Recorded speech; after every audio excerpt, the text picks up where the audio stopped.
جواز سے اللہم صلی علی سیدنا مولانا محمد وبارک وسلم صلو علیہ الصلوۃ والسلام علیک یا رسول اللہ صلی اللہ علیہ وسلم۔ آئیے جو آیت مبارکہ ہم نے تلاوت کرنے کا شرف حاصل کیا اس سے قبل جو ہے نعت پاک کے چند اشعار سماعت کر توجہ چاہوں گا۔ یہ جو کلام آپ کے سامنے میں پیش کرنے جا رہا ہوں، جب انسان کی جب موت ہوتی ہے، جب اسے ہم قبر میں سلاتے ہیں تو پھر اس میت کی کیفیت یہ ہوتی ہے، یعنی اس کے لیے بہت بڑی خوش نصیبی ہوتی ہے، اور خوش نصیب اس بات کی ہوتی ہے کیونکہ اس وقت مدینے کے تاجدار کی دیدار کا وقت ہوتا ہے۔ تو اسی لیے مومن کبھی موت سے نہیں ڈرتا، اور مومن کے لیے موت ایک تحفہ ہے۔ کل نفس ذائقۃ الموت، ہر شخص کو موت کا مزہ چکھنا ہے، ہمیں سب کو مرنا ہے، لیکن حقیقت میں مومن کی جو موت ہے وہ مومن کی موت ایک تحفہ ہے، ایک خوش نصیبی ہے، ایک معراج ہے۔ کیوں؟ اس لیے کہ ہر مومن مدینے کے تاجدار کی دیدار اپنی قبروں میں کرتے ہیں۔ تو اس لیے جو ہے اب اس کی کیفیت کیا ہوتی ہے، جب ہم اسے قبر میں سلاتے ہیں تو اس کا منظر کیا ہوتا ہے؟ سرکار اعلیٰ حضرت فرماتے ہیں، ایک مرتبہ محبت سے پھر سے درود پاک پڑھ لیجیے، پھر انشاءاللہ اللہم صلی علی سیدنا محمد اس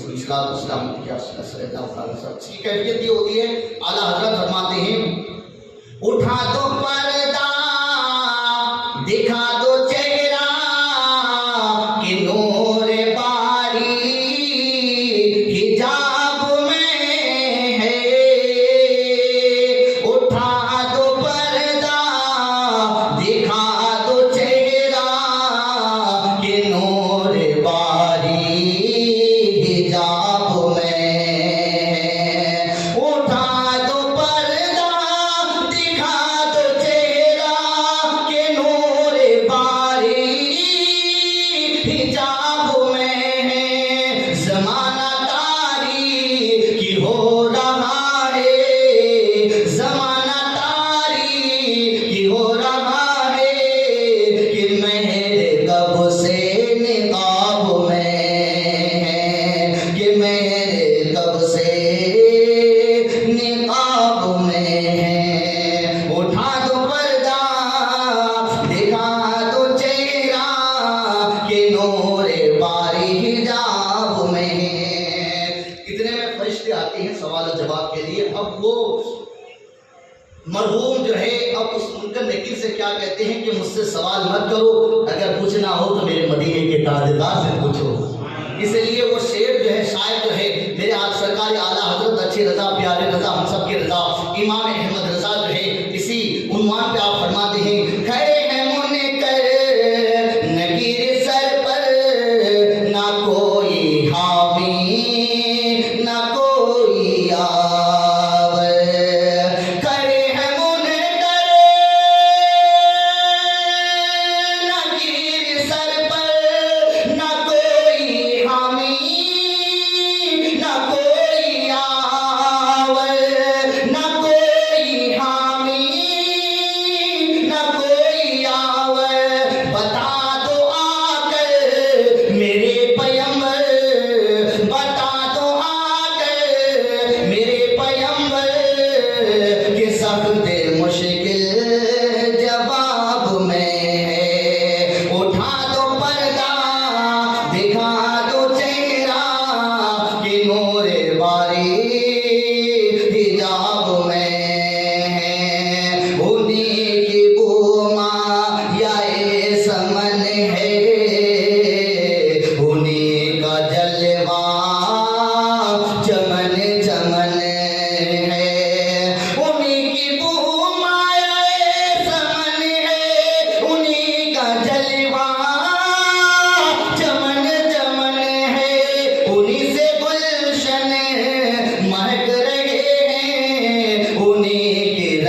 میرے پیارے کا صلی اللہ علیہ وسلم کے پیارے اللہ تبارک و تعالیٰ فرماتا ہے ان اکرمکم عند اللہ اتقاکم، اللہ کے نزدیک سب سے بڑا عزت والا کون؟ جو اللہ سے ڈرنے والا ہے۔ نعرہ تکبیر، نعرہ رسالت، خلیفہ حضور شیخ الاسلام، نعرہ تکبیر، نعرہ رسالت، حضور سید امین القادری، نعرہ تکبیر، نعرہ رسالت۔ میرے پیارے کا صلی اللہ تعالیٰ علیہ وسلم کی پیارے دیوانوں، ہمارا ایک ذہن ہوتا ہے، وہ ذہن یہ بنتا ہے کہ ہمیں زندگی ملی ہے، اس زندگی کو ہمیں پا کر ہمیں ڈھیر سارے دولت کمانا ہے، بنگلہ بنانا ہے، کاروبار کو بڑھانا ہے، قیمتی گاڑیاں رکھنا ہے۔ جب ہم ان تمام چیزوں میں ہمیں کامیابی مل جائے گی تو ہمیں سماج میں، برادری میں، عوام میں ہمیں عزت مل جائے گا، ایک وقار مل جائے گا۔ ہمارا ایک ذہن بن جاتا ہے، انسان سوچتا ہے کہ بنگلے میں رہنے والا بندہ اسے عزت ملی ہے، ہم بھی اگر اس طریقے سے بنگلہ بنا لیں گے تو لوگ ہمیں بھی عزت کریں گے۔ آخر ہم جو سوچ رہے ہیں کیا واقعی ایسا ہے کہ جس کے پاس دولتوں کی انبار ہو، کیا حقیقت میں وہی عزت والا ہے؟ اللہ کیا اسی کو عزت دیتا ہے؟ آخر عزت والا کون ہے؟ جس کے پاس قیمتی گاڑیاں ہیں، کیا وہ عزت والا ہے؟ جس کے پاس پراپرٹی ہے، اچھا خاصا بزنس مائنڈ ہے، جو خوبصورت بنگلہ میں رہتا ہے، محلے میں رہنے والا، کیا واقعی وہ عزت والا ہے؟ ایک سوال ہوتا ہے، ایک ذہن میں جو ہے ایک سوال پیدا ہوتا ہے کہ آخر عزت والا کون ہے؟ اور ہم یہی سوچتے ہیں کہ ہمارے پاس جب دولتوں کے انبار ہوں گے تو لوگ ہمیں عزت والا کہیں گے۔ آخر عزت والا کون ہے؟ آؤ رب سے پوچھتے ہیں، قرآن سے پوچھتے ہیں، آخر اللہ کے نزدیک عزت والا کون ہے؟ کہ اللہ رب العزت فرماتا ہے ان اکرمکم عند اللہ اتقاکم، بے شک اللہ کے نزدیک وہ عزت والا ہے جس کے دل میں اللہ کا ڈر ہوتا ہے۔ تو پتہ چلا عزت والا وہ نہیں جس کے پاس بنگلہ ہو، قیمتی گاڑیاں ہو، دولتوں کی انبار ہو۔ حقیقت میں عزت والا وہی ہوتا ہے جس کے دل میں خوف خدا ہوتا ہے۔ حقیقت میں عزت والا وہ ہوتا ہے جس کے دل میں اللہ کی محبت ہوتی ہے۔ تو میرے پیارے آقا صلی اللہ تعالیٰ علیہ وسلم کے پیارے دیوانوں، تو پھر ہمیں چاہیے کہ ہم اللہ سے ڈریں۔ اگر ہم اللہ سے ڈریں گے تو پھر دنیا ہمیں کہے گی عزت والا یہ جا رہا ہے، دنیا ہمیں عزت والا کہے گی۔ تو میرے پیارے آقا صلی اللہ تعالیٰ علیہ وسلم کے پیارے دیوانوں، اور جب بندہ رب کی فرما برداری کرتا ہے، جب بندہ خوف خدا میں رہتا ہے، جب بندہ کے دل میں خدا کا خوف ہوتا ہے، پھر اس بندے کے حوالے سے میرا رب فرماتا ہے قرآن میں ہدی و رحمت للذین هم لربهم یرہبون۔ کہہ دیجیے سبحان اللہ۔ جس بندے کے دل میں خوف خدا ہوتا ہے، اللہ اسے ہدایت عطا فرماتا ہے، اس کے لیے ہدایت ہے۔ اب جب بندے کو ہدایت مل جائے تو پھر اس کے لیے رحمت ہی رحمت ہے۔ کہہ دیجیے سبحان اللہ۔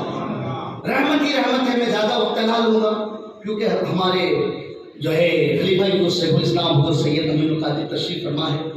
جب میں نے موضوع آپ کے سامنے تلاوت کیا ہے تو پھر بات مکمل کر دیا جائے، مختصر انداز میں آپ کے سامنے پیش کرنے کی کوشش کروں گا جتنا جلدی ہو سکے۔ ہدایت، جب بندے کو ہدایت مل جائے پھر اس کے لیے رحمت ہی رحمت ہے، اس لیے کہ ہدایت اور رحمت اس کے لیے جو بندہ اللہ سے ڈرتا ہے۔ تو اس لیے ہمیں اللہ سے ڈرنا چاہیے۔ ہمیں یہ زندگی ملی ہے، اس زندگی کو پا کر اللہ اس کے رسول کو راضی کرنا ہے۔ ایسا نہیں ہے کہ ہم اپنی مرضی کے مالک بن گئے، جو کمایا جو کھویا بس دنیا سے چلے گئے۔ نہیں، یہ جو دنیا ہے نا یہ ہمارے لیے جنت بھی ہے اور دوزخ بھی ہے۔ اگر اس زندگی کو پا کر ہم نے رب کو راضی کر لیا تو گویا ہمیں اپنی زندگی میں ہمیں جو زندگی ملی ہے الحمدللہ اس زندگی کو پا کر ہم نے بہت بڑی کامیابی حاصل کی۔